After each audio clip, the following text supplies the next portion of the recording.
여러분은 이 유물이 무엇으로 보이시나요? 전체 외관은 도르래 바퀴처럼 생긴 받침돌 위에 둥근 그릇을 얹은 듯한 모습인데요. 돌로 만들었습니다. 그리고 규모는 높이 약 149cm, 지름은 198cm입니다. 현재 국립부여박물관에 전시되어 있는 이 유물, 공식 명칭은 부여석조입니다. 일반적으로 물을 저장하는 용기인 석조, 즉 돌로 만든 수조로 파악하고 있으나 연꽃을 심었던 돌로 만든 연못, 석연지로 보기도 합니다. 그러나 석조와 석연지로 보기에 영 석연찮은 부분이 있습니다. 그런데 근래 들어 부여석조가 이와는 다른 용도로 제작되었다는 새로운 연구가 발표되어 눈길을 끕니다. 따라서 이에 대해 살펴보고자 합니다. 부여석조는 현재 국립부여박물관 로비에 전시되어 있습니다. 그러나 이전에는 조선시대 부여현 동원 건물 앞에 있었다고 합니다. 그 모습이 일제강점기 사진에 담겨 있는데요. 석조의 일부가 파손되고 받침돌은 바닥에 묻힌 채 도로변 옆에 방치된 모습을 확인할 수 있습니다. 그리고 또 다른 사진을 통해 1929년에 설립된 국립부여박물관의 전신 부여고적보전회에 의해 이전되어 야외에 노출 전시되었던 것을 알 수 있습니다.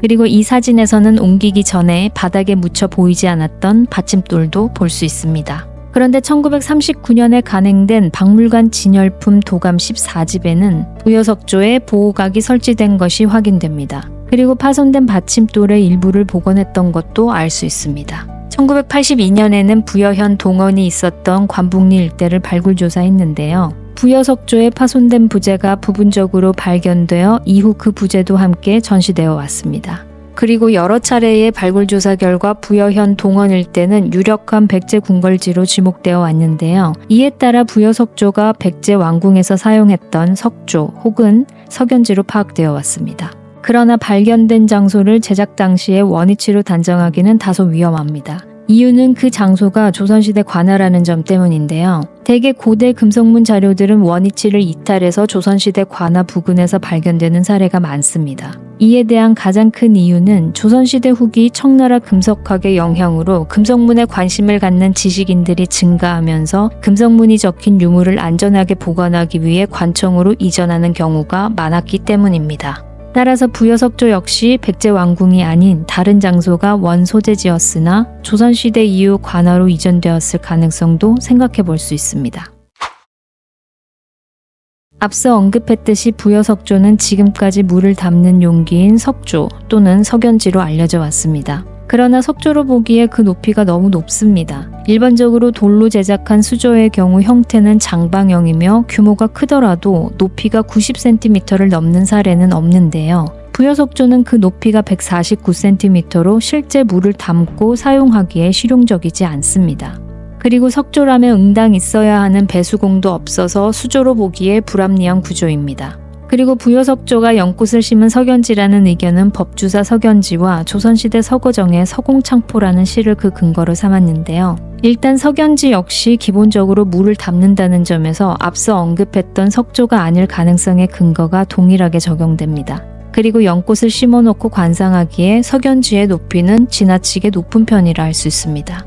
또한 비교되는 법주사 석연지도 연꽃을 심기 위해 만들었다는 명확한 근거는 없으며 서거정시는 대통사지 석조로 추정되는 돌 항아리에 창포를 심은 모습을 읊은 것인데 서거정의 시는 조선시대의 상황을 묘사한 것이라 할 수 있습니다. 그리고 도입부에서는 백제 때 만들어진 이 돌 항아리의 용도에 대해 의문을 품고 시작하기 때문에 이들을 근거로 제작 당시의 부여석조를 석연지로 보기는 힘듭니다. 더하여 백제왕궁에서 연꽃을 심고 즐겼다는 전설과 관련지어 이 유물을 석연지일 것이다 라고 생각하기도 하는데요. 고대 왕궁에는 보통 별도의 연못, 즉 원지를 마련하였고 백제왕궁으로 추정되는 관북리 유적에서도 방형의 원지가 확인되었습니다. 사실 연꽃을 심고 즐겼다면 연못일 확률이 더 높다고 생각합니다. 게다가 연꽃은 여름 한철 피고 지기 때문에 그 이후 석연지의 용도에 대한 의문이 들기도 합니다. 최근 부여석조가 부처의 공양 그릇인 바루, 즉 불발일 가능성이 제기되었습니다. 불발은 여러 경전에 등장하지만 그 특징은 뚜렷합니다. 불발은 동서남북 사방의 사천왕들이 부처에게 바친 바루입니다. 대당서역기라는 기록에는 사천왕이 처음에 금바루를 부처께 올렸으나 부처가 받지 않아서 이어 은바루를 바쳤으나 또 거절, 다시 파리, 유리, 만호, 진주 등으로 만든 바루를 올렸으나 역시 받지 않아 돌로 만든 바루를 올렸더니 부처가 모두 받으셨다고 했습니다. 그리고 부처가 4명의 사천왕에게서 각기 받은 이 바루들을 차례로 포개니 하나의 바루가 되었고 바깥쪽에서 보면 4개의 테두리가 있다고 했습니다. 이처럼 4겹의 테두리는 불발의 상징으로 특징되는데 불발을 숭배하는 봉발신앙이 성행한 간다라 지역의 불교 미술품에서 흔히 확인됩니다. 흥미롭게도 부여석조의 입구 가장자리, 즉 구연부에는 4개의 선이 표현되어 있습니다. 그리고 이 선은 장식을 위한 단순한 은각선이 아니라 구연부에 살짝 경사를 두고 맨 안쪽 테두리는 융기시켜 겹친 모습을 구현하기 위해 의도적으로 표현한 선으로 보입니다. 그리고 부여석조의 전체 형태도 바루와 비교됩니다. 고대 공양품 중에서 가장 유사한 형태는 일본 동대사의 8세기 금동제 바루를 들 수 있습니다. 현재 3점 남아있는 이 바루는 불상에 공양하기 위해 제작된 것으로 승려들이 일상적으로 사용했던 바루보다 부처의 바루인 불발의 형상을 반영한 것으로 추정하고 있습니다. 이 외에도 일본 정창원에 소장된 은제바루 4점 역시 동일한 모습으로 제작되어서 이러한 형식이 불발의 전형적인 모습으로 생각되고 있습니다. 부여석조와는 비록 크기와 재료가 다르지만 기대 위에 바루를 올리는 형식이라든지 기대의 모양이 도르래바퀴와 같은 활처형인 점, 바루의 형태도 구연부에서 살짝 오므라드는 것 등이 매우 흡사해서 부여석조가 불발을 형상화한 상징적 조형물일 가능성은 높아 보입니다.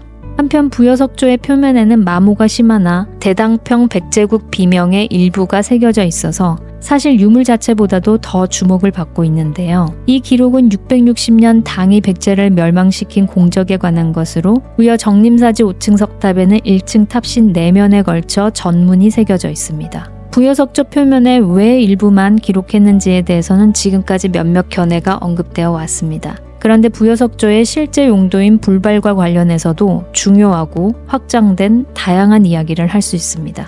이에 대한 내용은 이후 영상에서 다뤄보도록 하겠습니다. 영상이 재미있으셨다면 다음 영상도 꼭 함께 해주시길 바랍니다. 시청해주셔서 고맙습니다. 문화유산 프로파일링이었습니다.